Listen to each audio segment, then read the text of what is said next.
ആവർത്തന പുസ്തകത്തിലും പല ഭാഗത്തും നമ്മൾ കാണുന്ന ഒരു കാര്യമാണ്, ഞാൻ നിങ്ങളെ താഴ്ത്തി പരീക്ഷിച്ച് നിങ്ങളുടെ ഉള്ളിലിരിക്കുന്നത് എന്തെന്ന് നിങ്ങൾക്ക് വെളിവാക്കുവാൻ ദൈവം ചില പരിശോധനകളിലൂടെ ജനത്തെ നമ്മൾ മനസ്സിലാക്കേണ്ട ഒരു കാര്യം, ഈ പരിശോധനകളിലൂടെ കടന്നു പോകാത്ത ചില ആളുകൾ ഒരു പക്ഷേ ഇതിനിടയിൽ ഉണ്ടാകാം. നമ്മൾ വിചാരിക്കും അങ്ങനെയും ആളുകളില്ലേ, അവർക്ക് ഒരു പരീക്ഷയുമില്ല, ഒരു പരിശോധനയും ഇല്ല. അപ്പൊ നമ്മൾ വിചാരിക്കും അതാണ് ബെറ്റർ എന്ന്.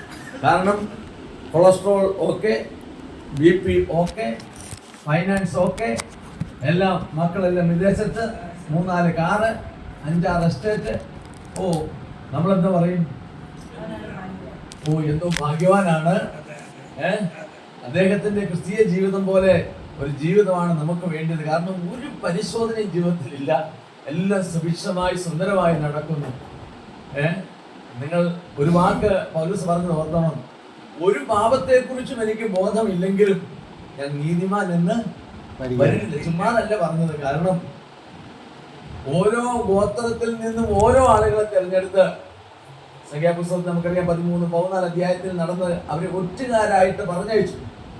10 ഗോത്രങ്ങൾ അവര് ആ കണ്ട വാർത്ത ഇവിടെ വന്ന് പറഞ്ഞപ്പോൾ വ്യത്യാസമുണ്ടായിരുന്നു. ആ വ്യത്യാസം എന്താണെന്ന് ചോദിച്ചാൽ 2 കാര്യമാണ് അതിനകത്തുണ്ടായ വ്യത്യാസം. ഒന്ന്, അവരുടെ ദൈവത്തിലുള്ള വിശ്വാസം അവരുടെ വാക്കിലില്ലായിരുന്നു. നമ്മുടെ ഇടയിലും ഇന്ന് ജീവിക്കുന്ന ആളുകൾ പ്രശ്നങ്ങളെ അഭിമുഖീകരിക്കുന്നു, പക്ഷേ അവരുടെ ദൈവത്തിലുള്ള വിശ്വാസം ആ പ്രശ്നങ്ങളുടെ നടുവിൽ ഉള്ള അവരുടെ വാക്കുകളിൽ കാണാൻ കഴിയുന്നില്ല. മനസ്സിലായോ? അത് സംഖ്യാപുസ്തകം 13 ആ ജനത്തിന് സദൃശ്യമാണ്. മനസ്സിലായി? അത് എബ്രായ ലേഖനത്തിൽ വളരെ വ്യക്തമായിട്ട് എഴുതിയിട്ടുണ്ട്. കൊരിന്ത്യർ ലേഖനം 10-ാം അധ്യായത്തിൽ 1-10 അത് എഴുതിയിട്ടുണ്ട്. ഞാനിത് പുതുമായിട്ടുള്ള കാര്യമല്ല. അവർ മിക്ക പേരിലും ദൈവം എന്ത് ചെയ്തില്ല, പ്രസാദിച്ചില്ല. അവർ മരുഭൂമി പട്ടുപോയി. ഇത് നിങ്ങൾക്ക് ദൃഷ്ടാന്തമായി സംഭവിച്ചിരിക്കുന്നു, അല്ലെങ്കിൽ എഴുതിയിരിക്കുന്നു. അപ്പൊ ഇതൊക്കെ നമ്മൾ മനസ്സിലാക്കുമ്പോൾ അവിടെ സംഭവിച്ചത് എനിക്കൊരു വിഷയമല്ല എന്ന് ആളുകൾ ചിന്തിക്കുന്നുണ്ടാകാം. നിങ്ങൾ ഓർക്കണം, പകൽക്കാലം ദൈവാത്മാവോട് വെളിപ്പെടുത്തിയ കാര്യം, ഒരു 40 ദിവസത്തെ വഴിദൂരമായിരുന്നു അവർക്കുണ്ടായിരുന്നു. ഒറ്റുകാര് എത്ര ദിവസം കൊണ്ടാ വന്നത്? 40 ദിവസം കൊണ്ട് ഒറ്റ നോക്കിയിട്ടാ വന്നത്. പക്ഷെ അവർ വിശ്വാസത്തിന്റെ വാക്കുകളില്ലാതെ ദൈവത്തെ പരീക്ഷിച്ചപ്പോൾ, അല്ലെങ്കിൽ ദൈവത്തെ കോപിപ്പിച്ചപ്പോൾ, ദൈവത്തിന് പ്രസാദമില്ലാത്ത വാക്ക് ജനത്തിന്റെ ഇടയിൽ പറഞ്ഞപ്പോൾ, ഒരു ദിവസത്തിന് 1 വർഷം എന്നുള്ള കണക്കിന് അവരെ തിരിച്ച് പുറകോട്ട് അയച്ചു. കനാൻ നാടിന്റെ വാക്കിലെത്തിയതാ. പറഞ്ഞു, ഇനി മുൻപോട്ട് പോകണ്ട, പുറകോട്ട് പോകോളാം. 40 വർഷം, ഒരു ദിവസത്തിന് 1 വർഷം ദൈവം പണിഷ്മെന്റ്. മനസ്സിലായോ? എന്തിനാ ദൈവം താഴ്ത്തിയത്? അങ്ങേ അറ്റത്ത് എന്നതാ, പുറകോട്ട് താഴ്ത്തി. എന്തിനാ? ഇവര് പഠിക്കണം. ഇവരിങ്ങനെ ചെന്ന് കനാൻ നാട്ടിൽ കയറിയാൽ ഈ ദൈവത്തെ പോലും അവർ മറന്നുപോകും. അപ്പൊ അവര് ഈ ദൈവത്തെ ഓർക്കാനുള്ളത്, ആവർത്തന പുസ്തകം 8-ാം അധ്യായത്തിൽ, എന്റെ കൈ, എന്റെ സമ്പത്ത് ഇതൊക്കെ ഉണ്ടാക്കിയെന്ന് നീ പറയാതെ ഇരിക്കാൻ നിന്റെ ഹൃദയത്തിൽ ജാഗ്രതയുള്ളവനായിരിക്കണം. പറഞ്ഞു പോവും. കാരണം അവരുടെ ബലത്തിലാണ് ആശ്രയിച്ചത്. അവരുടെ ദൈവത്തിന്റെ ബലം അവര് അന്വേഷിച്ചില്ല. അവരുടെ വിശ്വാസം അവരുടെ സ്വന്തം കഴിവുകളിലായിരുന്നു. അതുകൊണ്ടാണ് അവർക്കെതിരായിട്ടുണ്ടായിരുന്ന അവർ ചെന്ന ദേശത്തിലെ മല്ലന്മാർ അവരെക്കാൾ ഭയങ്കരന്മാരാണ്. ഇവരൊരു വെട്ടുക്കിളിയെ പോലെ തങ്ങളെ കുറിച്ച് തോന്നി, അവർക്ക് അങ്ങനെ തോന്നി, ഞങ്ങൾക്കും അങ്ങനെ തന്നെ തോന്നി എന്നൊക്കെ പറഞ്ഞ് അവിടെ പറയുന്ന കാര്യങ്ങൾ നിങ്ങൾക്കറിയാം. ജനമെല്ലാം ഭയങ്കരമായിട്ട് എന്ത് ചെയ്തു? അസ്വസ്ഥരായി. അവരെല്ലാം ഭയങ്കരമായിട്ട് മോശയ്ക്കെതിരെ കലഹിക്കുന്ന മത്സരിക്കുന്ന ഒരു സാഹചര്യം ഉണ്ടായി. ഒന്ന്, അവർക്ക് വിശ്വാസത്തിന്റെ, അവരുടെ ദൈവത്തിലുള്ള വിശ്വാസത്തിന്റെ ഒരു ഔട്ട്പുട്ട്, പ്രായോഗികത അവരുടെ ജീവിതത്തിൽ കണ്ടില്ല. രണ്ടാമത്തെ കാര്യം, ഇത്രയും നാളും അവരെ നടത്തിയ ദൈവത്തെ അവര് ചെങ്കട കടത്തിയതും മന്ന കൊടുത്തതും എന്തെല്ലാം കാടപ്പഴി കൊടുത്തു. ഈ കാര്യങ്ങളൊന്നും തന്നെ ദൈവം കൊടുത്ത കാര്യത്തിൽ ഒരു വലിപ്പം അവര് കാണുന്നില്ല. നിങ്ങൾ ഒരാൾക്ക് പല സഹായങ്ങൾ പല പ്രാവശ്യം കൊടുത്തിട്ട് അത് വളരെ നിസ്സാരമായിട്ട് അയാൾ കാണുന്നു പറഞ്ഞാൽ നിങ്ങൾക്ക് ദേഷ്യം വരുമ്പോഴും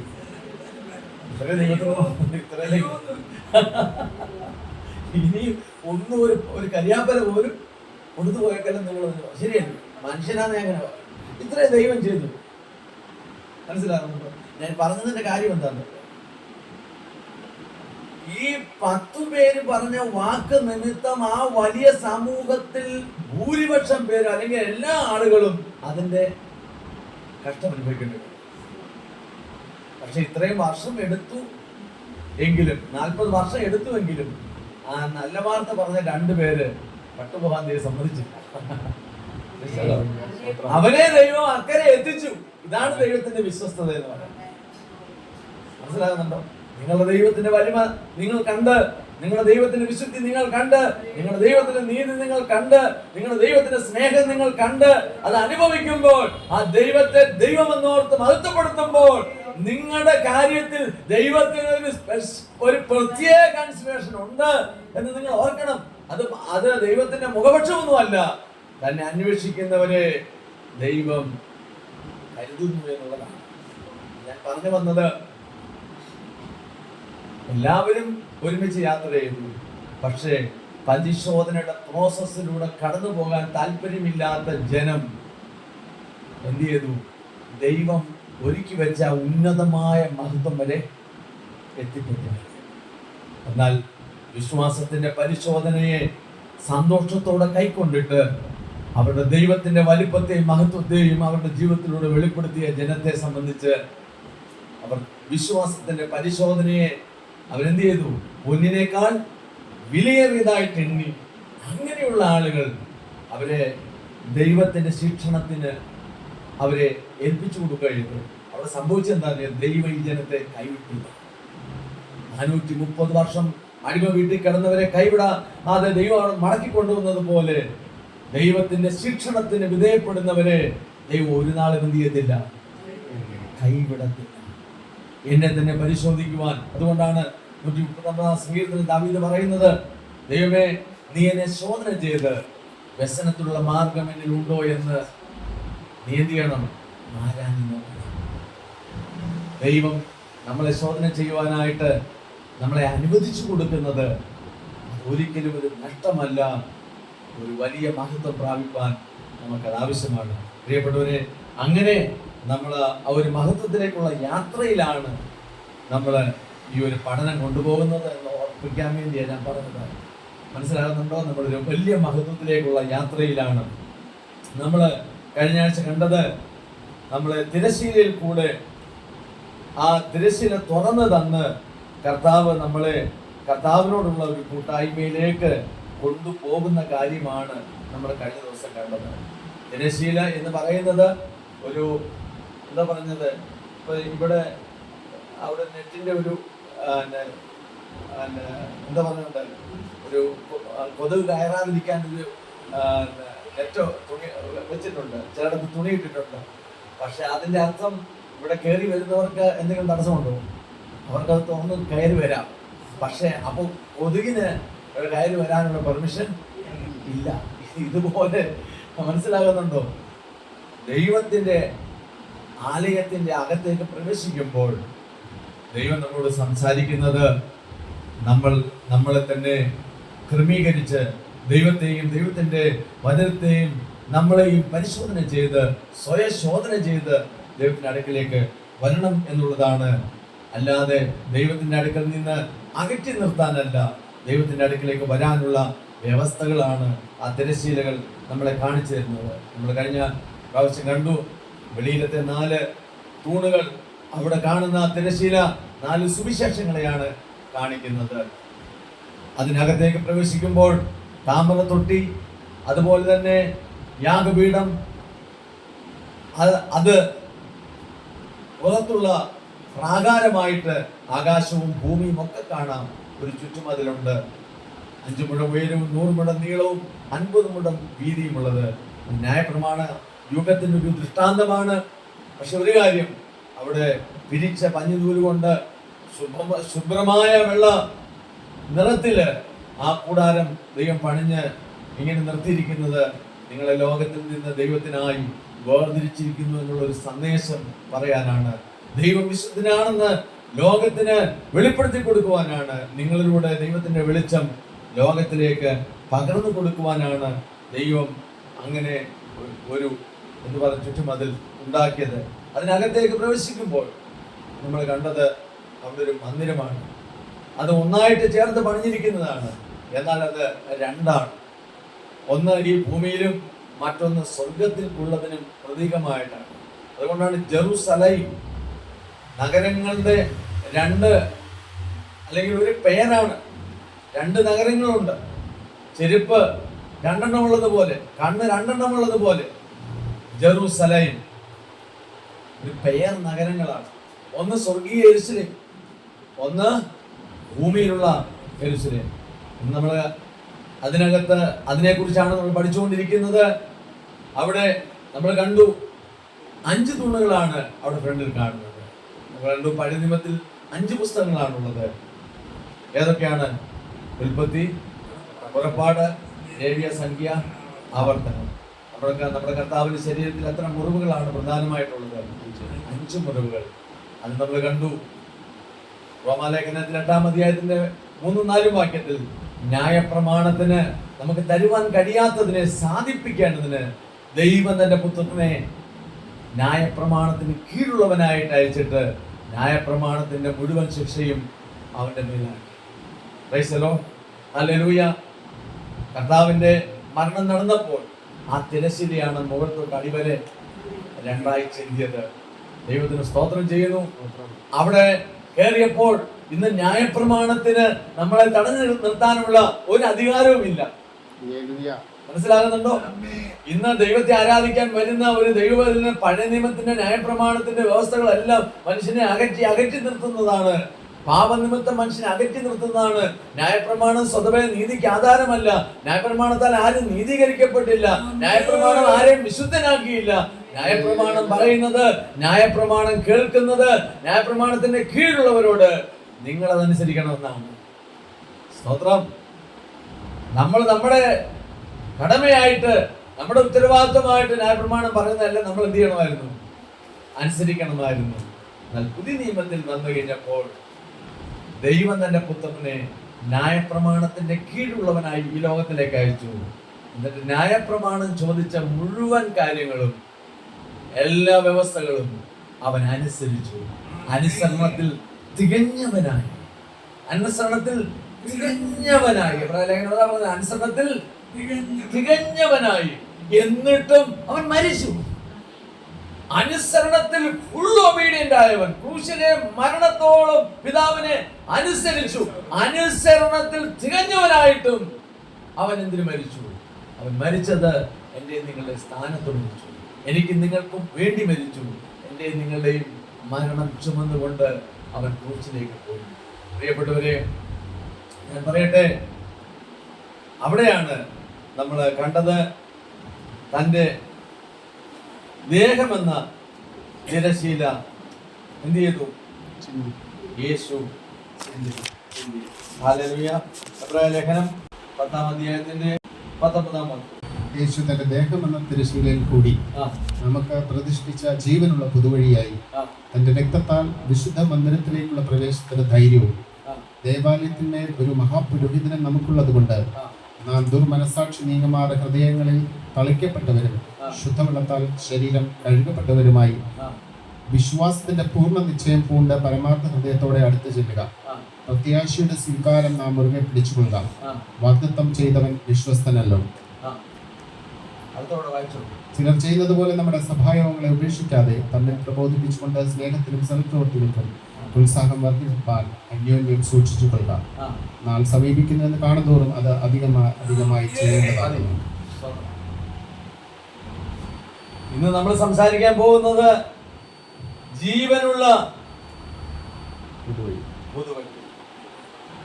നമുക്ക് വേണ്ടി ജീവനുള്ള ഒരു പുതുവഴി തുറന്നു ന്യായപ്രമാണം എല്ലാ മനുഷ്യനെയും മരിച്ചവനാക്കി മാറ്റുമ്പോൾ പറഞ്ഞ പാപം ചെയ്ത ഏത് മനുഷ്യനും എങ്ങനെ അവിടെ വരുന്നത്?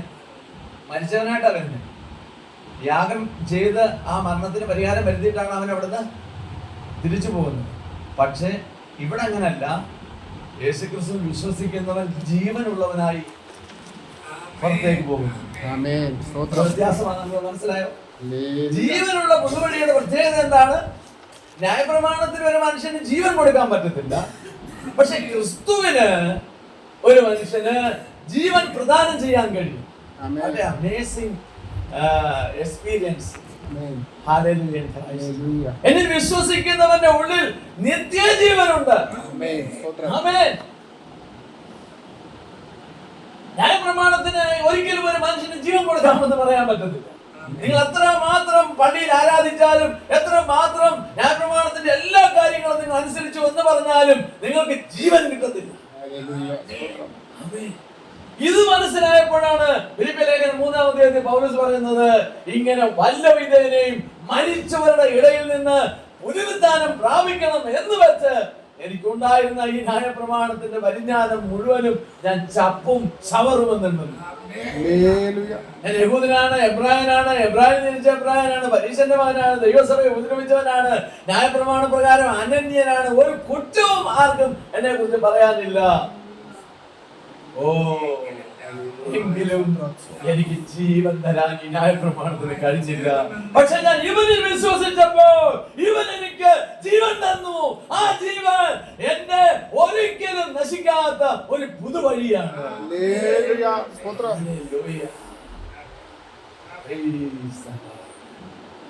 ന്യായപ്രമാണം അറിയാവുന്ന മനുഷ്യനാ പറയും. ന്യായപ്രമാണത്തെ കുറിച്ച് അറിയാത്ത ഒരാളല്ല. എന്തുകൊണ്ട്? ന്യായപ്രമാണം അറിയുന്ന ആ മനുഷ്യന് ഈ ജീവന്റെ വില കൂടി.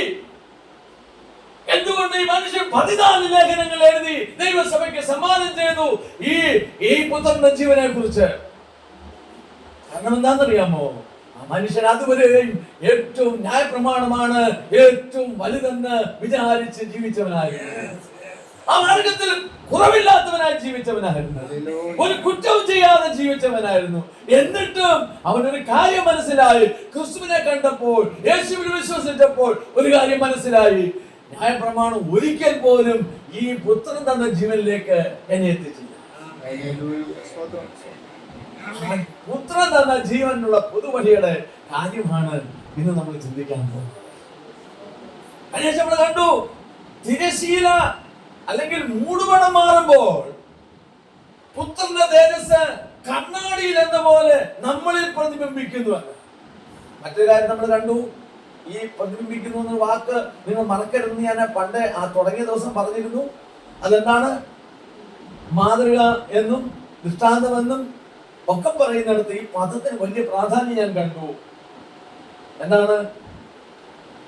സ്വർഗത്തിലുള്ള ആലയത്തിന്റെ ഒരു പ്രതിബിംബമായിരുന്നു ഈ മോശ ഉണ്ടാക്കിയ കൂടാരം. അങ്ങനെയാണെങ്കിൽ എന്നെ നിങ്ങളെയും കാണുന്നവർ സ്വർഗത്തിൽ ഇരിക്കുന്ന ദൈവപുത്രന്റെ പ്രതിബിംബമായി കാണണ്ടേ? വ്യവസ്ഥ പ്രകാരം അല്ലാത്ത ഒരു ആലയത്തിൽ ദൈവസാന്നിധ്യം ഇറങ്ങി വസിക്കുമോ? വസിക്കത്തില്ല. ദൈവം പറഞ്ഞേക്കുന്ന ഓരോ കാര്യങ്ങളും നിങ്ങൾ എന്ത് ചെയ്യണം? ഞാൻ പർവ്വതത്തിൽ കാണിച്ചു തന്ന മാതൃക പ്രകാരം തന്നെ ഉണ്ടാക്കണം. ലേഖനത്തിലും അതേ കാര്യം തന്നെയാണ് തൂതി പറഞ്ഞു. നമുക്ക് എങ്ങനെയും പണിഞ്ഞ് എങ്ങനെയും ജീവിക്കാവുന്നതല്ല ദൈവത്തിന്റെ വഴി എന്ന് പറയുന്നത്, ദൈവത്തിലുള്ള ജീവിതം എന്ന് പറയുന്നത്.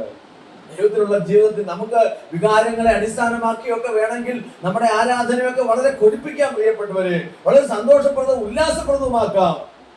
ഇത് നിങ്ങൾക്ക് ഞാൻ ഒരു കാര്യം ദുഃഖത്തോടെ പറയാ, ഈ പഠനത്തിന്റെ ഇടയ്ക്ക് ഇന്നത്തെ പല ആരാധനകൾ എന്ന് പറയുന്നതും ഇന്ന് മറ്റേ എന്താ പറഞ്ഞത്, ആധുനിക ലോകത്തിൽ ഇന്ന് ആളുകൾ മറ്റേ സെലിബ്രിറ്റികൾ സിനിമാ ലോകത്തിൽ ചെയ്യുന്ന അതേ സെലിബ്രേഷനാണ് ഇവിടെ ഇന്ന് ആരാധനയാന്ന് പറഞ്ഞ് കൊണ്ടുവരുന്നത്. എന്നാൽ അവരറിഞ്ഞോ അറിയാതെയോ ശൗലിനോട് പറഞ്ഞ വാക്ക് മറന്നുകൂടി. എന്താണ് നിങ്ങൾ ഓർക്കുന്നോ? അനുസരിക്കുന്നത്, യാഗത്തെക്കാളും ശ്രദ്ധിക്കുന്നത്, മുട്ടാടുകളുടെ മേധസ്സിനെക്കാളും ദൈവത്തിന് പ്രസാദമുള്ളതാണ്. ദൈവത്തെ അനുസരിക്കാൻ ഒരു ഹൃദയമില്ലാതെ, ദൈവത്തെ അനുസരിക്കുവാൻ, ദൈവത്തെ പ്രസാദിപ്പിക്കാൻ ഉള്ള ഒരു ജീവിതമില്ലാതെ എത്ര തുള്ളിച്ചാടി മറിഞ്ഞ ഉത്സാഹം കാണിച്ചാലും പ്രിയപ്പെട്ടവരെ, അതിൽ ദൈവം പ്രസാദിക്കുമോ? ഇന്നലകളിൽ പ്രസാദിക്കാത്ത ഒരു ദൈവം നാളെ പ്രസാദിക്കും. പുരുഷന്റെ ഊരുക്കളിൽ ദൈവത്തിന് ഒരു പ്രസാദവും ഇല്ല. ദൈവത്തിന് യേശുദാസിന്റെ പാട്ട് കേൾക്കുന്നതിനകത്ത് ഒരു അത്ഭുതം തോന്നില്ല. യേശുദാസിന് പാടാനുള്ള ഭാഷയും ആ സ്വരവും എല്ലാം സൃഷ്ടിച്ചു കൊടുത്തത് ഈ ദൈവം. ദൈവം അത് കണ്ട് അത്ഭുതപ്പെടത്തില്ല.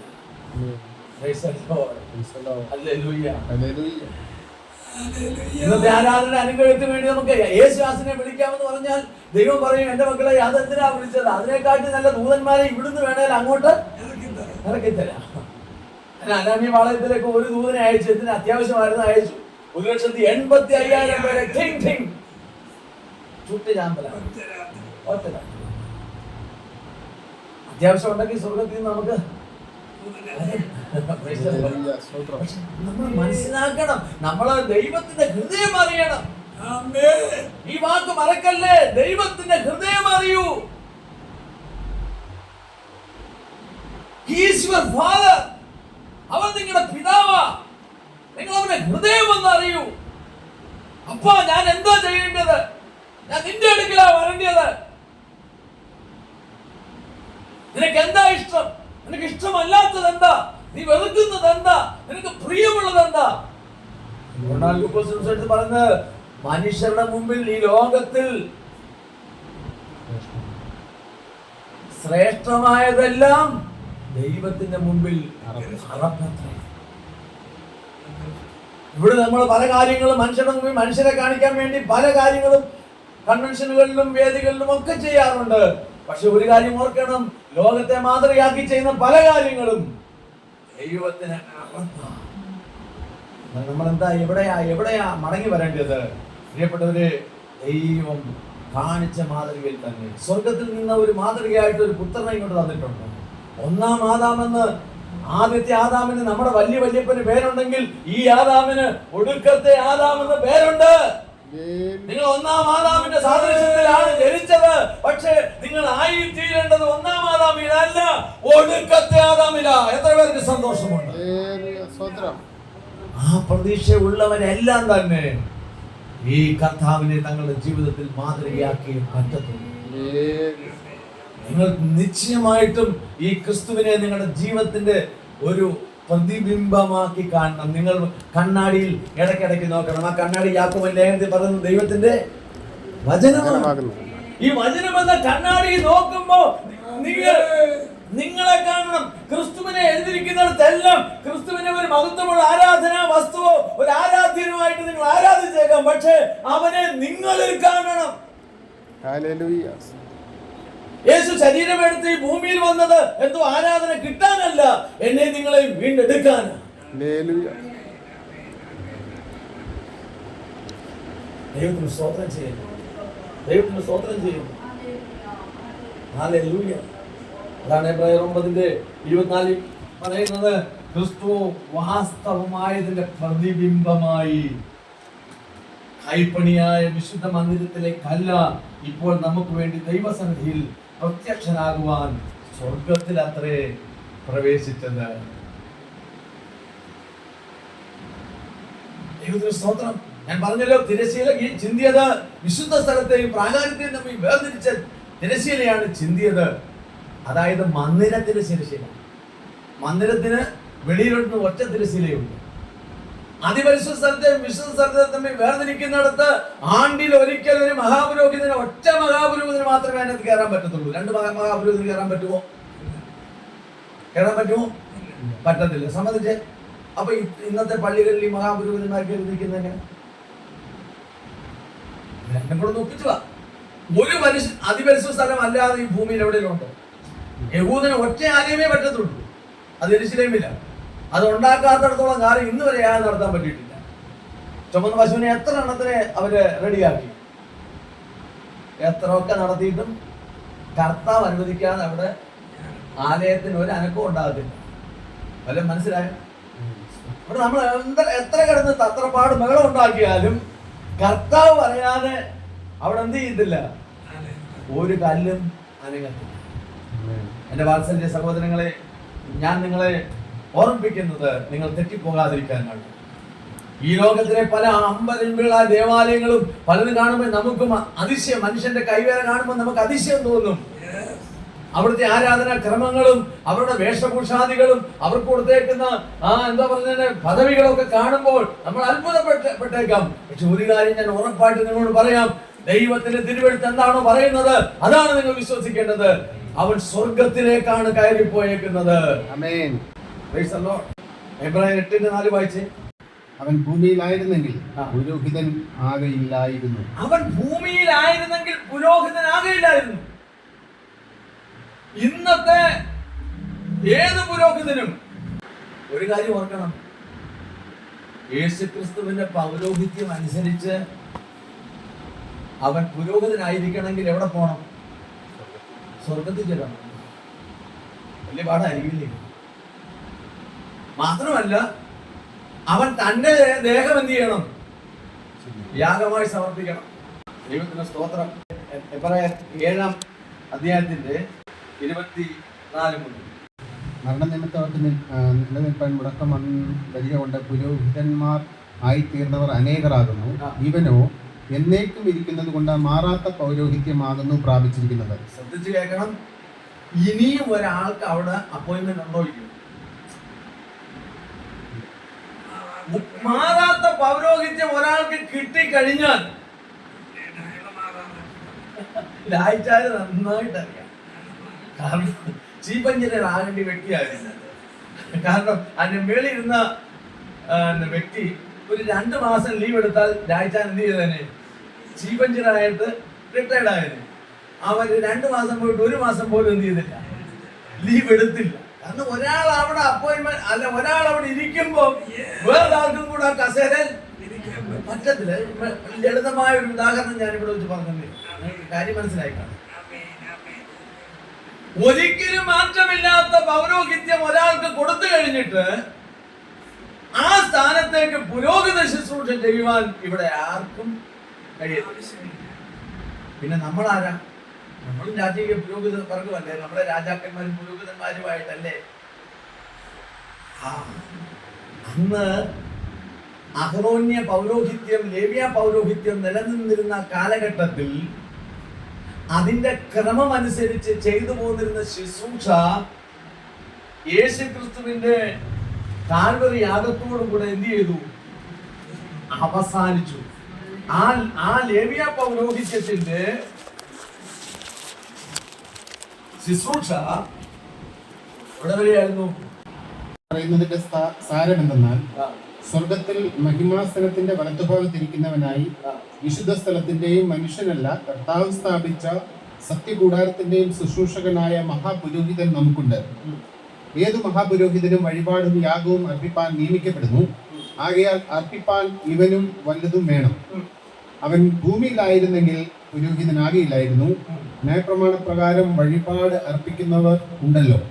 കൂടാരം തീർപ്പാൻ മോശെ ആരംഭിച്ചപ്പോൾ പർവ്വതത്തിൽ നിനക്ക് കാണിച്ച മാതൃക പ്രകാരം നീ സകലവും ചെയ്യുവാൻ നോക്കുക എന്ന് അവനോട് അരുളി ചെയ്തതുപോലെ അവൻ സ്വർഗീയത്തിന്റെ ദൃഷ്ടാന്തവും നിഴലുമായതിൽ ശുശ്രൂഷ ചെയ്യുന്നു. അവനോ വിശേഷതയേറിയ നിങ്ങൾ ശ്രദ്ധിക്കാൻ വേണ്ടി, അവനോ വിശേഷതയേറിയ വാഗ്ദത്തങ്ങളിന്മേൽ സ്ഥാപിക്കപ്പെട്ട നിയമത്തിന്റെ മധ്യസ്ഥനാകിയാൽ അതിന്റെ വിശേഷതയ്ക്ക് ഒത്തവണ്ണം വിശേഷത ഏറിയ ശുശ്രൂഷയും പ്രാപിച്ചിരിക്കുന്നു. ലേവ്യ പൗരോഹിത്യത്തിന്റെ മഹത്വം വലിയ മഹത്വമാണെന്ന് ആളുകൾ പറയുന്നു. എന്നാൽ അതിനേക്കാൾ മഹത്വമേറിയ ശുശ്രൂഷ ആർക്കുണ്ട്? യേശുക്രിസ്തുവിനുണ്ട്. എന്താ വായിച്ചേ? വിശേഷതയേറിയ ശുശ്രൂഷയും പ്രാപിച്ചിരിക്കുന്നു. ഒന്നാമത്തെ നിയമം കുറവില്ലാത്തതായിരുന്നു എങ്കിൽ രണ്ടാമത്തേതിന് ഇടം അന്വേഷിക്കയില്ലായിരുന്നു. മനസ്സിലായോ? ഒന്നാമത്തേതിന്റെ പിന്തുടർച്ചയല്ല. ഒന്നാമത്തേത് കുറവില്ലാത്തതായിരുന്നെങ്കിൽ രണ്ടാമത്തതിനെ അന്വേഷിക്കുകയില്ലായിരുന്നു. എന്നാൽ അവൻ അവരെ ആക്ഷേപിച്ചുകൊണ്ട് അരുളി ചെയ്യുന്നത്, ഞാൻ ഇസ്രായേൽ ഗ്രഹത്തോടും യഹൂദ ഗ്രഹത്തോടും പുതിയൊരു നിയമം ചെയ്യുന്ന കാലം വരും എന്ന കർത്താവിന്റെ അരുളപ്പാട്. ഞാൻ അവരുടെ പിതാക്കന്മാരെ മാത്രം വായിച്ചാൽ മതി. പുതിയത് എന്ന് പറയുന്നതിനാൽ ആദ്യത്തേതിനെ പഴയതാക്കിയിരിക്കുന്നു, എന്നാൽ പഴയതാകുന്നതും ജീർണിക്കുന്നതും എല്ലാം നീങ്ങിപ്പോകുവാൻ അടുത്തിരിക്കുന്നു. എന്നാൽ ആദ്യ നിയമത്തിനും ആരാധനയ്ക്കുമുള്ള ചട്ടങ്ങളും ലൗകികമായ വിശുദ്ധ മന്ദിരവും ഉണ്ടായിരുന്നു.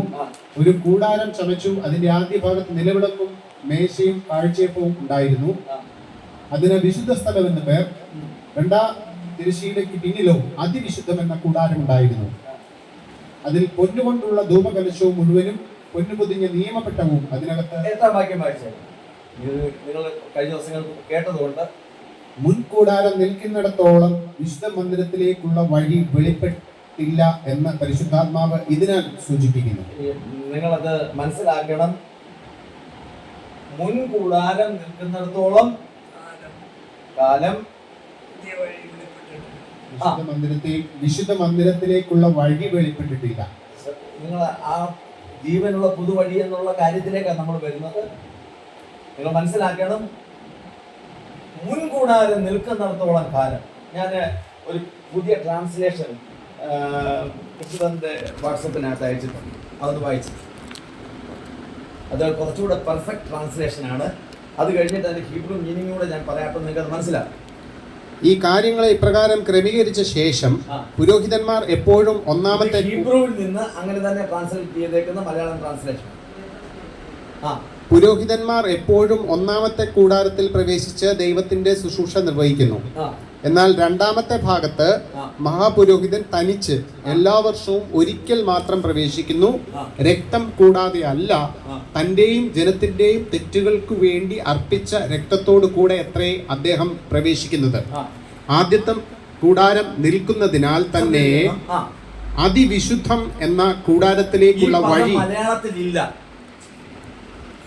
വിശുദ്ധ സ്ഥലത്തേക്കെന്ന് എഴുതിയേക്കുന്നത് അതിവിശുദ്ധം എന്ന്. അതിനെ മൂലഭാഷയിൽ ഉപയോഗിച്ചിരിക്കുന്നത് ഹാഗിയോൻ എന്നാണ്. ഹാഗിയോൻ എന്ന് പറഞ്ഞു കഴിഞ്ഞാൽ അതിന്റെ അർത്ഥം മോസ്റ്റ് ഹോളി അല്ലെങ്കിൽ ഹോളിയസ്റ്റ് ഓഫ് ഓൾ. എല്ലാ വിശുദ്ധിയുടെയും ഏറ്റവും മുകളിൽ. പിന്നെ അപ്പുറത്തോട്ടൊരു വിശുദ്ധി ഇല്ല. ഹാഗിയ എന്ന പദമാണ് വിശുദ്ധ എന്ന്, അതായത് 9:2 പറയുന്നത് ഹാഗ്യ എന്ന പദമാണ് മൂലഭാഷയിൽ. ഇവിടെ ഹാഗ്യോൻ എന്ന് പറയുമ്പോൾ വിശുദ്ധിയിൽ ഏറ്റവും അഗ്രഗണ്യമായ സ്ഥലത്തേക്ക് ആര് പ്രവേശിച്ചു? യേശുക്രിസ്തു. നമ്മൾ മുമ്പേ വായിച്ചത് എവിടേക്ക് ഇപ്പോൾ കയറിയെന്ന? സ്വർഗത്തിലേക്ക് കയറിയെന്ന് 7-8 അധ്യായത്തിൽ സ്ഥാപിച്ചിട്ടാ. ഇവിടെ ഭൂമിയിൽ നിൽക്കുന്ന ശുശ്രൂഷകന്മാർക്ക്, പുരോഹിതന്മാർക്ക് ഉള്ള പദവിയേക്കാൾ, മഹത്വത്തെക്കാൾ ശ്രേഷ്ഠമായ ഒരു പദവി ഇവന് ലഭിച്ചിട്ടാണ് ഇവൻ എവിടേക്ക് കയറിയത്? അതിപരിശുദ്ധ സ്ഥലം എന്ന് പറഞ്ഞ സ്വർഗത്തിലേക്ക് കയറിയത്. നമ്മൾ ഈ 3 കൂടാരങ്ങളെ കുറിച്ച് പറഞ്ഞ സമയത്ത് നിങ്ങൾ ഒരിക്കലും ഓർക്കുന്നുണ്ടോ? വെളിയിലത്തെ പ്രാകാരത്തിനകത്ത് ആകാശവും കാണാം, ഭൂമിയും കാണാം. എന്നാൽ വെളിയിൽ നിന്ന് അവരെ വേർപെടുത്തിയേക്കുവാണ്. എന്നാൽ നിങ്ങൾ അത് കണ്ടോ? വിശുദ്ധ മന്ദിരത്തിലേക്ക് പ്രവേശിക്കുമ്പോൾ ആദ്യ കൂടാരത്തിൽ നിൽക്കുമ്പോൾ അവിടെ തറ കാണാം, കാരണം വിളക്കുണ്ട്. വേറെ ഒന്നും ചുറ്റുപാട് അവർക്ക് കാണാൻ പറ്റത്തില്ല. രക്ഷിക്കപ്പെട്ട ഒരു ദൈവവേദന ഈ കൂടാരത്തിന്റെ അകത്താണ് നിൽക്കുന്നത്.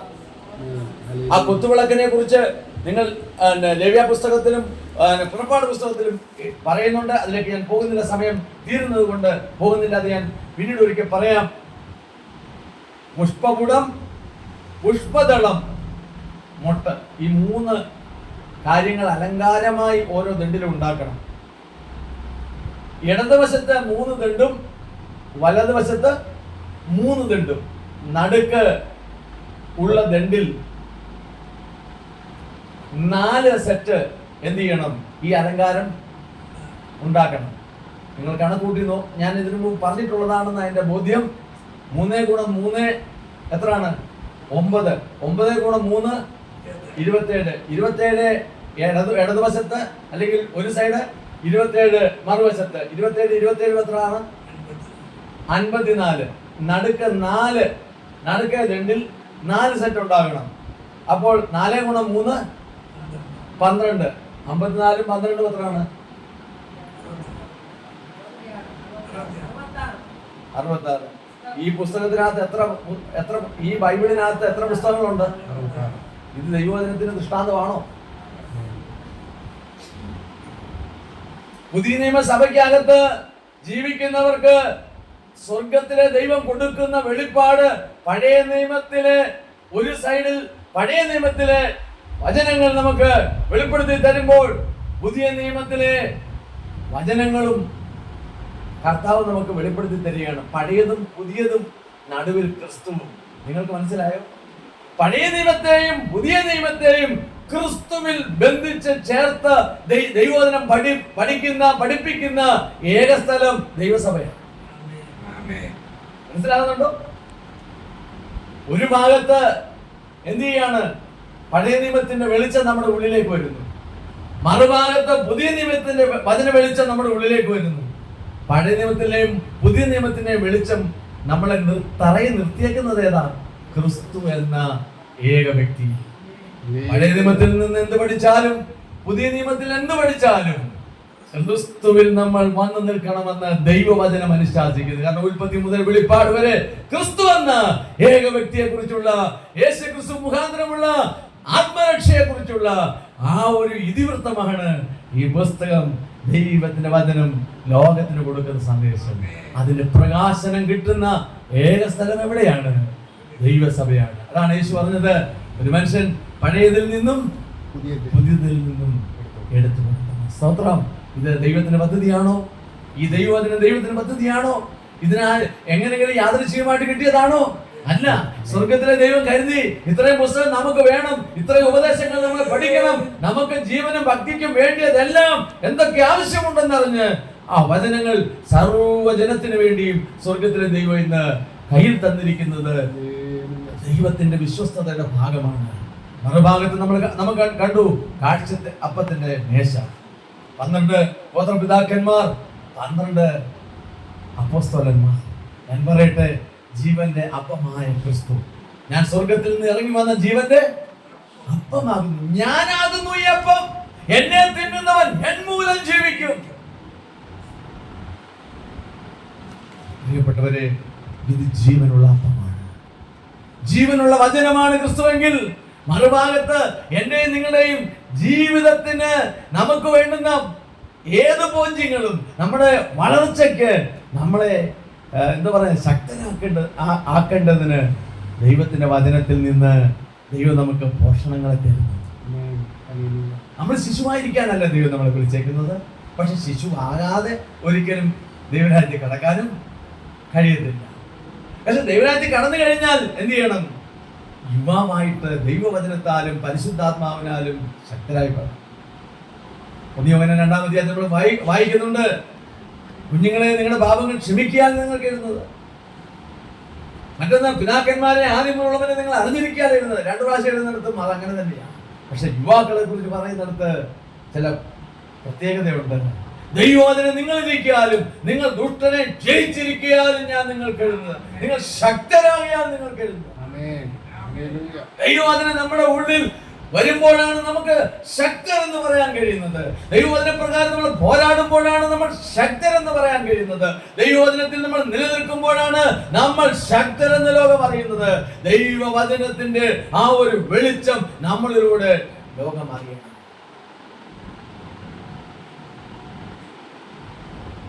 അതിനു വേണ്ടുന്ന വളർച്ചയാണ് അപ്പോസ്തോലിക ഉപദേശങ്ങൾ. അവരപ്പം നുറുക്കി കൂട്ടായ്മ ആചരിച്ചു അപ്പോസ്തലന്മാരുടെ ഉപദേശം കേട്ടു. ദൈവസഭയ്ക്കകത്ത് ഈ ഉപദേശം പഠിക്കാൻ എത്ര പേർക്കുണ്ട് താല്പര്യം? ശിശുവായിട്ടല്ല, വചനം കേട്ട് പഠിച്ച് എനിക്ക് വളരണമെന്ന് എത്ര പേർക്കുണ്ട്? അങ്ങനെ വളരുന്നവർക്ക് മാത്രമേ പാപത്തോട് പോരാടാൻ പറ്റത്തുള്ളൂ. അങ്ങനെ വളരുന്നവർക്ക് മാത്രമേ പിശാചിനെ തോൽപ്പിക്കാൻ പറ്റത്തുള്ളൂ. കർത്താവിന്റെ ഉള്ളിൽ വചനം ഉണ്ടായിരുന്നുകൊണ്ട് പിശാച് പരീക്ഷിക്കാൻ വന്നപ്പോൾ എന്ത് പറഞ്ഞത്? ഇങ്ങനെ എഴുതിയിരിക്കുന്നു എന്ന് പറഞ്ഞത്. ഇത് എഴുതിയേക്കുന്ന വചനവും ആരും ഓർക്കത്തില്ല, എഴുതിയിരിക്കുന്നത് എന്തുവാണെന്ന് ആരും പഠിക്കുന്നു. സ്തോത്രം. പിന്നെ എല്ലാവർക്കും എങ്ങനെ ദുഷ്ടനെ ജയിക്കാൻ പറ്റും? സഹോദരങ്ങളെ, നാം ഓർക്കണം, നമ്മൾ പാപമില്ല നമ്മൾ പറയുന്ന ദൈവത്തെ തന്നെ അസത്യവാദിയാക്കുന്നു. കർത്താവ് നമ്മുടെ പാപം ക്ഷമിച്ചു എന്നുള്ളത് സത്യമാണ്. പക്ഷെ പാപം ചെയ്യാതിരിക്കാൻ ഒരു ഉത്തരവാദിത്വം നമുക്കുണ്ട്. കാരണം ക്രിസ്തുവിന്റെ വെളിച്ചം നമുക്ക് ലോകത്തിന് കാണിക്കാൻ. ഈ വിളക്കിനെ കത്തിക്കാൻ ചക്കിൽ ഇടിച്ചെടുത്ത ഒലിവെണ്ണ ഒന്ന് ഇടിച്ചു നോക്കണം. ഒലിവെണ്ണ ഒന്ന് ആ ഒലിവുകായ ഒന്ന് ഇടിച്ചു നോക്കണം. എന്തും വേണ്ടി പാടാണ് അതിനകത്തുനിന്ന് എണ്ണയെടുക്കാൻ. ആ എണ്ണ ലോകത്തിൽ ഇന്നും ഏറ്റവും ശ്രേഷ്ഠമായ ഒരു എണ്ണയാണ്. ആ ഒലിവെണ്ണ ഒഴിച്ച് വേണം കത്തിക്കാൻ. നമുക്ക് സൗകര്യമായിട്ട് ഇവിടെ വില കുറഞ്ഞ മരോട്ടി എണ്ണ ഉണ്ടെന്ന് പറഞ്ഞു കഴിഞ്ഞാൽ നടക്കുമോ? ഇല്ല. അത് എവിടുന്നായാലും ഒലിവെണ്ണ തന്നെ കാരണം. അതിന് കാരണമുണ്ട്. ഇസ്രായേലുമായിട്ടുള്ള ബന്ധത്തിൽ അവരുടെ ധാർമ്മികത, സാമൂഹികമായിട്ടുള്ള അവരുടെ അഭിവൃദ്ധി ഒലിവായിരുന്നു അടയാളമായി വെച്ചിരുന്നത്. മനസ്സിലായോ? ദൈവം അതുകൊണ്ടാണ് പൗലോസ് പറയുന്നത്, ഞങ്ങളുടെ ആത്മീയമായത് വിതച്ചിട്ട് നിങ്ങളുടെ ഐഹികമായത് കൊയ്താൽ വലിയ കാര്യമോ. ദൈവത്തിന് നിങ്ങൾ പഠിക്കുകയാണെങ്കിൽ, ദൈവത്തിന് വഴി നടക്കുകയാണെങ്കിൽ നിങ്ങൾക്ക് എല്ലാ ഭൗതിക നന്മയിലും കുറവല്ല ഉണ്ടാകാൻ പോകുന്നത്, അഭിവൃദ്ധിയാണ് ഉണ്ടാകാൻ പോകുന്നത്. സ്തോത്രം. അവരുടെ ആത്മീക അടയാളം മുന്തിരിയായിരുന്നു. അവരുടെ രാഷ്ട്രീയത്തിന്റെ അടയാളം അത്തിയായിരുന്നു. അത്തി തളിർക്കുമ്പോൾ 1948 സ്വന്തമായ രാജ്യമുണ്ടായി. അപ്പോൾ നമുക്കറിയാവുന്ന പോലെ ഇന്നത്തെ ഇസ്രായേൽ രൂപപ്പെട്ടു. ദൈവത്തിന് സ്തോത്രം ചെയ്യുന്നു. ഹല്ലേലൂയ. ആ 9-ാം അധ്യായത്തിലെ സ്തോത്രം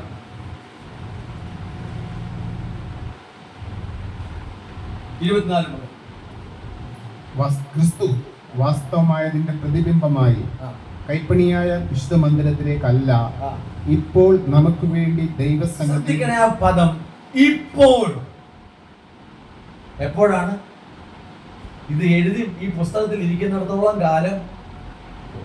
4-ാം അധ്യായത്തിൽ പറയുന്നുണ്ട്, നിങ്ങൾ അവന്റെ വചനം കേൾക്കുക, നിങ്ങളുടെ ഹൃദയത്തെ കഠിനമാക്കരുത്. ഇന്നുള്ള ഒരു നാളുള്ളിടത്തോളം. അങ്ങനെ പദമില്ലേ? ഇന്നൊരു നാളുള്ളിടത്തോളം. പക്ഷെ ഇതെന്ന് പറയുന്നത് ഇപ്പോൾ. ഇന്നുമല്ല, ഇപ്പോൾ നമുക്ക് വേണ്ടി എവിടെ ഉണ്ട്? ദൈവസന്നിധി, പിതാവിന്റെ സന്നിധിയിൽ അവനൊരു മഹാപുരോഹിതനായിട്ടുണ്ട്. പ്രിയപ്പെട്ടവരെ, അവൻ ശ്രേഷ്ഠ മഹാപുരോഹിതൻ ആണെങ്കിൽ നിങ്ങളും ഞാനും അവനിൽ ഇരിക്കുന്നത് കൊണ്ടാണ് രാജീക പുരോഹിത വർഗമായേക്കുന്നത്. കർത്താവിലേക്ക് തിരിയുമ്പോൾ മൂടുപടം മാറുന്നു എന്ന് പറഞ്ഞാൽ അതിന്റെ അർത്ഥം എന്തുവാ? പഴയ നിയമം വായിക്കുന്നവർക്കെല്ലാം അവർക്ക് ഒന്നും പ്രാപിക്കാൻ കഴിയുന്നില്ല. പ്രാപിക്കാൻ കഴിയാത്ത അതിന് എന്തോ തടസ്സമായിട്ടൊരു മൂടുപടം കിടക്കുകയാണ്. പക്ഷെ കർത്താവിലേക്ക് തിരിഞ്ഞു കഴിഞ്ഞപ്പോൾ പ്രാപിക്കാനുണ്ടായിരുന്ന തടസ്സം, അവർക്ക് ജീവൻ ആഗ്രഹം ഉണ്ടായിരുന്നു. 51-ാം സങ്കീർത്തനത്തിൽ ദാവീദ് പറഞ്ഞു, എന്ന് പറഞ്ഞു, ദൈവം നിർമ്മലമായ ഒരു ഹൃദയം എന്നെ സൃഷ്ടിച്ച് സ്ഥിരമായ ഒരു ആത്മാവിനെ എന്റെ ഉള്ളിൽ പുതുക്കണമേ. പ്രാർത്ഥന നല്ലതാ. എന്നിട്ടും നമ്മൾ മനസ്സിലാക്കണം, പഴയ നിയമത്തിൽ ഓരോ ഭക്തരും ദൈവസന്നിധിയിൽ വലിയ പ്രാർത്ഥനകൾ, സങ്കീർത്തനങ്ങളിൽ ചെയ്തെങ്കിലും അവർക്ക് ദൈവത്തിന്റെ സന്നിധിയിൽ വലിയ ശ്രേഷ്ഠമായ വിധത്തിൽ പ്രാപിച്ചതായിട്ടൊന്നും പറയാൻ പറ്റത്തില്ല. അതുകൊണ്ടാണ് ലേഖനം സ്തോത്രം 11-ാം അധ്യായത്തിന്റെ അവസാന വാക്യം വായിച്ചത്. അവർ നമ്മെ കൂടാതെ രക്ഷാപൂർത്തി പ്രാപിക്കാതിരിക്കേണ്ടതിന് ദൈവം നമുക്ക് വേണ്ടി ഏറ്റവും നല്ലതൊന്ന് മുൻകരുതി. വിശ്വാസത്തിന്റെ സാക്ഷ്യങ്ങൾ ഒരുപാടുണ്ടായിരുന്നു. പക്ഷെ അവർക്ക് രക്ഷാപൂർത്തി പ്രാപിക്കാൻ കഴിഞ്ഞില്ല. ദൈവം നമുക്ക് വേണ്ടി ശ്രേഷ്ഠമായതൊന്ന് മുൻകരുതി. എന്താണ് മുൻകരുതിയത്? പ്രിയപ്പെട്ടവരെ, ജീവനുള്ള ഈ പുതുവഴിയാണ്. എന്താ ജീവനുള്ള ഈ പുതുവഴി? നിങ്ങൾ കർത്താവിലേക്ക് തിരിയുമ്പോൾ നിങ്ങൾ അവന് മക്കളായി മാറുകയാണ്. പഴയ നിയമത്തിൽ ഒരു ഭക്തൻ അവകാശപ്പെടാൻ കഴിയാത്ത ശ്രേഷ്ഠമായ ഒരു കാര്യം നിങ്ങളുടെ ജീവിതത്തിലേക്ക് വരികയാണ്. നിങ്ങൾ അത്യുന്നതനായ ദൈവത്തിന് മക്കളായി തീരുകയാണ്. എന്നിട്ട് അവൻ നിങ്ങളുടെ നടുവിൽ വസിക്കുകയാണ്. അവൻ നിങ്ങളിൽ വസിക്കുകയാണ്, നമ്മുടെ കൂടിവരവുകളുടെ നടുവിൽ വസിക്കുകയാണ്. എന്നിട്ടും നമ്മൾ നശിക്കാതിരിക്കുകയാണ്. കാരണം എന്താണെന്ന് അറിയാമോ? ഹല്ലേലൂയ. അവൻ നമ്മുടെ മുഴുവൻ അകൃത്യവും ആ ഏകനിൽ ചെലുത്തി. ഇന്ന് നമ്മൾ നടക്കുന്നിടത്തെല്ലാം ഇപ്പോൾ നമുക്ക് വേണ്ടി പിതാവിന്റെ സന്നിധിയിൽ അവൻ പക്ഷാപാതം കഴിക്കുകയാണ്. അതുകൊണ്ടാ പ്രിയപ്പെട്ടവര് നമുക്ക് വിശ്വാസം ആവശ്യമായിരിക്കുന്നത്. 11:1 പറയുന്നു, വിശ്വാസം കേൾവിയാൽ കേൾവി ക്രിസ്തുവിന്റെ വചനത്താലും വരുന്നു. വിശ്വാസം കൂടാതെ ആർക്കും അത് റോമാലേഖനം 10:17 പറയുന്നത്. ഇവിടെ പറയുന്നു എബ്രായർ 11:1 പറയുന്നു വിശ്വാസം കൂടാതെ. 11:1 വായിച്ചു. വിശ്വാസമൊന്നും ആശിക്കുന്നതിന് ഉറപ്പും കാണാത്ത കാര്യങ്ങളുടെ നിശ്ചയമാകുന്നു.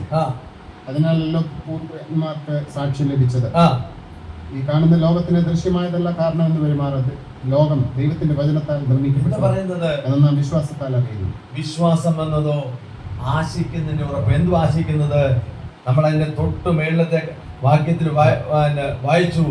സ്തോത്രം. എന്താണ്? 10-ാം അധ്യായത്തിന്റെ 35 മുതൽ.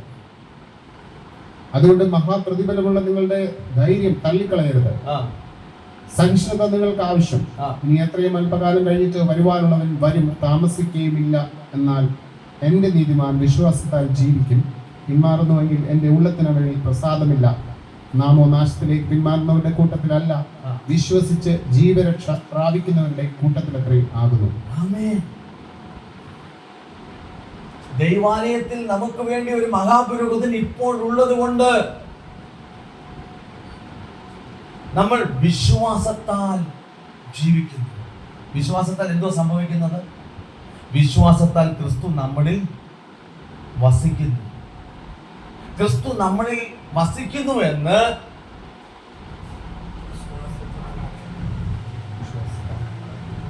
എപ്പോ വരെ നമ്മൾ വിശ്വസിക്കുന്നു അപ്പൊ വരെ നമ്മൾക്ക് അറിയാൻ കഴിയുള്ളൂ. ഒന്നുകൂടെ പറയാം, ഈ വിശ്വാസം നിങ്ങൾക്കത് മനസ്സിലാക്കാൻ വേണ്ടി 10:26 മുതൽ സത്യത്തിന്റെ പരിജ്ഞാനം ലഭിച്ച ശേഷം നാം മനഃപൂർവ്വം പാപം ചെയ്താൽ, ശ്രദ്ധിച്ചോ, മനഃപൂർവ്വം ഒരാൾ പാപം ചെയ്യണമെന്ന് വിചാരിച്ചാൽ ആ വ്യക്തിയിൽ ക്രിസ്തു വസിക്കുമോ? അവിടെ എന്തുവാ പാപം സംഭവിക്കുന്നത്? വിശ്വാസ ത്യാഗമാ സംഭവിക്കുന്നത്. യേശു ക്രിസ്തുവുമായി ഏകദേഹമായി ഇരുന്നുകൊണ്ട് പാപം ചെയ്യാൻ പറ്റുമോ? പറ്റത്തില്ല. അപ്പൊ പക്ഷേ നമ്മളെ വിളിച്ചേക്കുന്നത് എന്തിനാ? ഏകദേഹമായിരിക്കാനാ. മനസ്സിലായോ? അതിപരിശുദ്ധ സ്ഥലം ദൂരെയല്ല, ഒരു കൊച്ചു തിരശീലയുടെ തൊട്ടപ്പുറത്താണ്. ആ കൊച്ചു തിരശീലയാണ് പ്രിയപ്പെട്ടവരെ എൻ്റെ നിങ്ങളുടെയും ശരീരം. മനസ്സിലാകുന്നുണ്ടോ? ഇന്ന് ക്രിസ്തു യേശുവിന്റെ മരണ പുനരുത്ഥാനത്തിൽ പങ്കാളിയായപ്പോൾ യേശുവിന്റെ പുനരുത്ഥാനത്തിന്റെ ആ ഒരു അനുഭവം ഇപ്പോൾ തന്നെ നമ്മളിൽ വസിക്കുക ആണോ ഇല്ലയോ? പുനരുത്ഥാനം ചെയ്ത യേശുവിന്റെ ആത്മാവ് നമ്മളിൽ ഉണ്ടോ ഇല്ലയോ? ഉണ്ടോ ഇല്ലയോ? റോമാലേഖനം 8-ാം അധ്യായം, യേശുവിനെ മരിച്ചവരിൽ ഉയർപ്പിച്ചവന്റെ ആത്മാവ് നിങ്ങൾ വസിക്കുന്നുവെങ്കിൽ വായിച്ചു 10 മുതൽ 9 മുതൽ. നിങ്ങളോ ദൈവത്തിന്റെ ആത്മാവ് നിങ്ങൾ വസിക്കുന്നു എന്ന് വരികിൽ ജഡ സ്വഭാവമുള്ളവരല്ല, ആത്മസ്വഭാവമുള്ളവരത്രേ. ക്രിസ്തുവിന്റെ ആത്മാവില്ലാത്തവൻ അവനുള്ളവനല്ല. ക്രിസ്തു നിങ്ങളിൽ ഉണ്ടെങ്കിലോ ശരീര പാപം നിമിത്തം മരിക്കേണ്ടതെങ്കിലും ആത്മാവ് നീതി നിമിത്തം ജീവനാകുന്നു. യേശുവിനെ മരിച്ചവരിൽ നിന്ന് ഉയർപ്പിച്ചവന്റെ ആത്മാവ് നിങ്ങളിൽ വസിക്കുന്നുവെങ്കിൽ ക്രിസ്തു യേശുവിനെ മരണത്തിൽ നിന്ന് ഉയർപ്പിച്ചവൻ നിങ്ങളിൽ വസിക്കുന്ന തന്റെ ആത്മാവിനെ കൊണ്ട് നിങ്ങളുടെ മർത്യ ശരീരങ്ങളെയും ജീവിപ്പിക്കും. പ്രിയപ്പെട്ടവരെ, ഞാൻ ഇവിടെ ഈ കാര്യം പറഞ്ഞുകൊണ്ട് അവസാനിപ്പിക്കാൻ ആഗ്രഹിക്കുകയാണ് ഇന്നത്തെ സന്ദേശം. എന്നെയും നിങ്ങളെയും സ്വർഗത്തിൽ പിതാവിന്റെ മഹിമാസനത്തിൽ കൊണ്ടുപോയി നിർത്താൻ വരെയുള്ള വഴിയായി ഇപ്പൊ കർത്താവ് തുറന്ന്. ഇനി ആരെങ്കിലും ചോദിച്ചാൽ സ്വർഗത്തിൽ പോകുമോ എന്ന് ചോദിച്ചാൽ ആർക്കറിയാമെന്ന് പറയുന്നവൻ ഈ പുസ്തകവും അറിയത്തില്ല, യേശുവിനെ അറിയത്തില്ല, രക്ഷയറിയത്തില്ല. സ്വർഗത്തിലേക്ക് അവൻ പ്രവേശിച്ചു എന്ന് പറഞ്ഞാൽ അർത്ഥം എന്തുവാ? സ്വർഗത്തിന്റെ മഹാപുരോഹിതൻ ഉണ്ടെന്ന് പറഞ്ഞതിന് അർത്ഥം എന്തുവാ? എനിക്ക് അങ്ങോട്ടുള്ള വഴി തുറന്നിട്ടേക്കുവാന്നാ. അതറിയുന്നവൻ അവിടെയാണ് അവന്റെ ലക്ഷ്യമെങ്കിൽ യേശുവിനെ തള്ളിക്കളയാൻ പറ്റുമോ? വിശ്വാസം ഉപേക്ഷിക്കാൻ പറ്റുമോ? പാപം ചെയ്യാൻ പറ്റുമോ? കാരണം എന്തുകൊണ്ടാ? പാപം ചെയ്യുന്ന ഒരു മനുഷ്യന് അതേ സമയത്ത് തന്നെ അവന്റെ ദൈവത്തിന്റെ ആത്മാവിലും കൂടെ വസിക്കാൻ പറ്റും. ഞാൻ പറയട്ടെ, യേശുവിനെ മരിച്ചവരിൽ ഉയർപ്പിച്ചവന്റെ ആത്മാവാണ് നിങ്ങൾക്ക് ആവശ്യമെങ്കിൽ, നിങ്ങൾ പുനരുത്ഥാനം ചെയ്യണമെന്ന് ആഗ്രഹിക്കുന്നെങ്കിൽ, നിങ്ങൾ സ്വർഗത്തിൽ പോകാൻ ആഗ്രഹിക്കുന്നെങ്കിൽ യേശുവിന്റെ മഹാപൗരോഹിത്യം ഏറ്റെടുത്തേ പറ്റത്തുള്ളൂ. സ്വർഗത്തിൽ ഇരിക്കുന്ന ശ്രേഷ്ഠ മഹാപുരോഹിതന്റെ തൊട്ടു താഴെ, അതിന് തൊട്ടടുത്ത് ഒരു രാജകീയ പുരോഹിത വർഗമായിരിക്കാൻ സ്ത്രീയാകട്ടെ പുരുഷനാകട്ടെ അതിന് തയ്യാറാണെങ്കിൽ മാത്രമേ നിങ്ങൾ ഇവിടുന്ന് കർത്താവിന്റെ വരവെങ്കിൽ എടുക്കപ്പെടത്തുള്ളൂ. കാരണം അതിശ്രേഷ്ഠമായ ഒരു മഹാപുരോഹിതനാണ് നമുക്കുള്ളത്. അവന്റെ ശുശ്രൂഷയ്ക്ക് അനുസരിച്ചുള്ള ഒരു പൗരോഹിത്യമാണ് നമുക്ക് തന്നിരിക്കുന്നത്. വെളിപ്പാട് ദിവസം പറയുന്ന അവൻ നമ്മെ സ്വന്തം രക്തത്താൽ ദൈവത്തിന് രാജാക്കന്മാരും പുരോഹിതന്മാരുമാക്കി. എന്നിട്ട് പറയുക, അവർ ഭൂമിയിൽ ഇപ്പൊ വാഴുക. അവരിപ്പോ ഭൂമിയിൽ വാഴുക. Praise the Lord. ഒരു ദിവസം വരുന്നു, അവർ ഈ ലോകത്തെ മുഴുവൻ വാഴാൻ പോകുന്നു. അവൻ കുഞ്ഞാട് Praise the Lord. ഈ ലോകത്തിൽ Praise the Lord. നിത്യരാജ്യത്വം തുടങ്ങുമ്പോൾ അവനോടുകൂടെ ഇവർ സിംഹാസനത്തിൽ ഇരുന്ന് വാഴും. ആമേൻ. അവന്റെ അതേ ശരീരത്തോടുകൂടെ അവൻ പ്രത്യക്ഷനാകുമ്പോൾ താൻ ഇരിക്കും പോലെ തന്നെ അവനെ നമ്മൾ കാണുന്നത്. അതുകൊണ്ട് അവന്റെ സാദൃശ്യത്തോട് അവന്റെ സ്വരൂപത്തോട് അനുരൂപപ്പെട്ടവരായി രൂപാന്തരപ്പെട്ടിട്ട് ഒന്ന് ചിന്തിച്ചു നോക്കിയേ. Praise the Lord. ഒരു കണ്ണ് വെക്കുന്നതിനകത്ത് ഒരു രൂപാന്തരം സംഭവിക്കും. ഏതാ? നിത്യതയിൽ നിന്ന് അവൻ ഇറങ്ങി വരുമ്പോൾ അവൻ എങ്ങനെ ഇരിക്കുമോ അങ്ങനെ തന്നെ നമ്മൾ രൂപാന്തരപ്പെടും. മനസ്സിലായോ? കാണുന്നത് അല്ല വിശ്വാസം, കാണാത്തതാ. എന്നാൽ കാണാത്ത ഈ വിശ്വാസം കാണുന്നതിനേക്കാൾ യാഥാർത്ഥ്യമാണ്. ഈ ക്രിസ്തു ഇല്ലെങ്കിൽ പ്രിയപ്പെട്ടവരെ, എനിക്ക് നിങ്ങൾക്കും അങ്ങോട്ട് പ്രവേശിക്കാൻ കഴിയത്തില്ല. ഈ ക്രിസ്തു ഇല്ലെങ്കിൽ സ്വർഗത്തിലേക്കുള്ള വഴി വേറെ ആർക്കും തുറന്നു തരാൻ കഴിയത്തില്ല.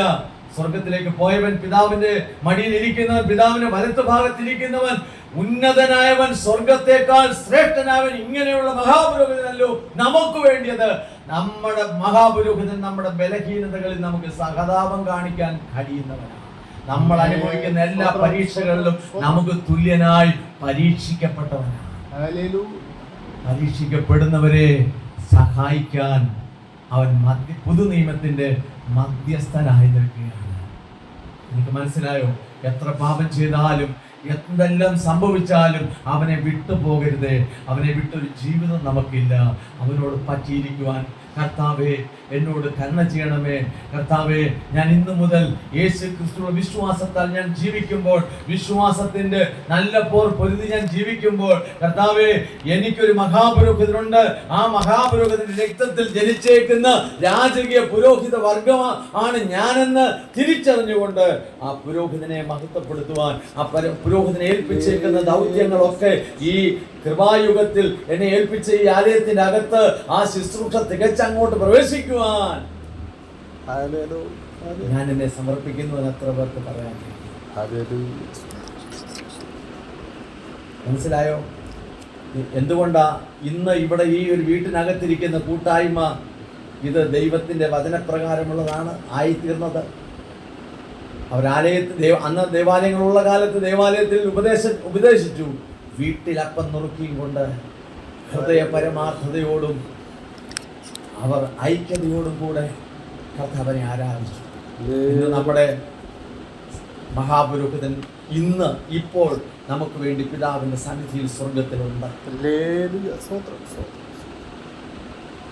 വിശ്വാസം എന്നതോ ആശിക്കുന്നതിന്റെ ഉറപ്പും കാണാത്ത കാര്യങ്ങളുടെ വരാനിരിക്കുന്ന ഭാവി നിത്യതയുടെ സ്വർഗത്തിൽ തിരശ്ശീലയ്ക്ക് അപ്പുറത്ത് പ്രവേശിച്ച മഹാപുരോഹിതന്റെ ശുശ്രൂഷയിലുള്ള വിശ്വാസത്തിന്റെ നിശ്ചയമാണ്.